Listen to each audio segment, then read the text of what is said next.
News India इस time में मौजूद हूँ। दुमरदाह जीपी है और जिला दुबरी अपने पास मेरे साथ कैंडिडेट है इस बार वार्ड मेंबर। अपना वार्ड नंबर। नमस्कार, मोर नाम श्री सुभाष चंद्र राय प्रधानी। वार्ड मैं नंबर डुमरदह 121 नং डुमरदह गाँव पंचायतर 1 नং वार्ड 1 नंबर निर्दलीय riser ward number 1 ward number 1। ठीक है, আপনার কি উদ্দেশ্য? मोर उद्देश्य হৈছে যে মই আগতে এক্স মেম্বাৰ আছিলো, যে বহুত কাম কৰিছিলো, ৰাইজৰ সহাৰি পাইছো। এতিয়া মই বহুত কাম কৰিম। প্ৰথমতে মই মেম্বাৰ বিজেপি সমিতিত আছিলো, পদুম ফুলত আছিলো। এতিয়া যেহেতু আমাৰ মেম্বাৰ প্ৰাৰ্থী নাই, আমাৰ বিজেপিৰ পৰা ৰিজাইন দি নিৰ্দলীয় হিচাপে খাৰা হৈছো। তো ৰাইজে সহাৰি আছে, ৰাইজে মোক বিপুল ভোটত জয়যুক্ত কৰিব। আৰু মোৰ ৰাইজৰ ওপৰত 20 পাৰ গাঁৱৰ বাসীত 1 নম্বৰ ৱাৰ্ডত যিমান ৰাইজ আছে সকাৰে কাছত প্ৰাৰ্থনা কৰজৰে অনুৰোধ যে যাতে মোক এবাৰ বিপুল ভোটত জয়যুক্ত কৰে।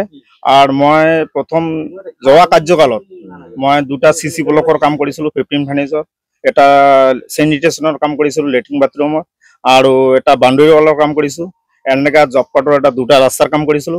আৰু আমাৰ গাঁৱৰ যিমান মানুহৰ খেতি বাতি মাটি আছে, আমাৰ এগ্ৰিকালচাৰ কয় PM কিষাণ, সেটো মই ঘৰে ঘৰে কৰিছিলো।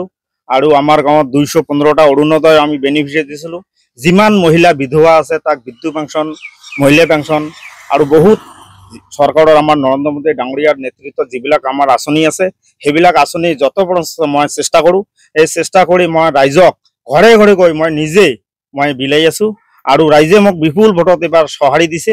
আৰু আকৌ একবাৰ যে এই সুভাষ চন্দ্ৰ ৰায় প্ৰধানিক বিপুল ভোটত জয়যুক্ত কৰি আজি আমাৰ 20 পাৰ গাঁৱৰ 1 নং ৱাৰ্ডৰ সমস্যাখিনি যাতে সমাধান কৰিব পাৰে তাৰ জন্য মোক আকৌ থিয় কৰাই দিছে।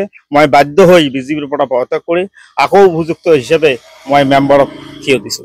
और की समस्या है जैसे कि राशन कार्ड और अस्पताल, शिक्षा व्यवस्था, स्कूल व्यवस्था की যে আমাৰ মোটামুটি ৰেশন কাৰ্ড প্ৰায় সকলোৰে হৈ গৈছে, কিছুমান মানুহৰ বাকি আছে।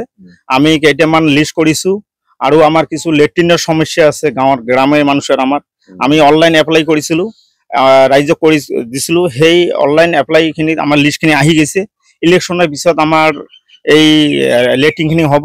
আৰু PMGSY যিটো আমাৰ প্ৰধানমন্ত্ৰী সড়ক যোজনা আছে, সেই যোজনাৰ আধাৰত আমাৰ কিছু কাম চলি আছে, ইতিমধ্যে ৰানিং হৈ চলি আছে।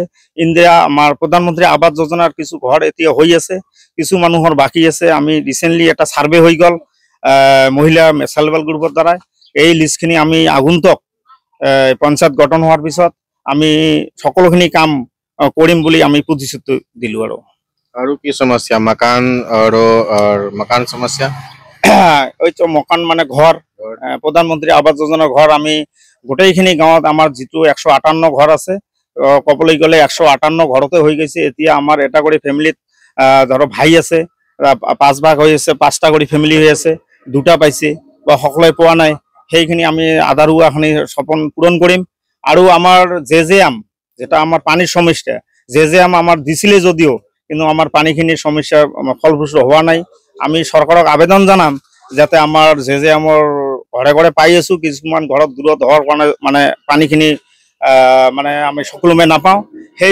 সেইকাৰণে আমি আমাৰ এই মিডিয়াৰ মাধ্যমত আমাৰ ধন্যবাদ দিওঁ যে যাতে আমাৰ চৰকাৰে আমাৰ উচিত তদন্ত কৰি আমাৰ ঘৰে ঘৰে পানীখিনি আমাক যোগান ধৰে।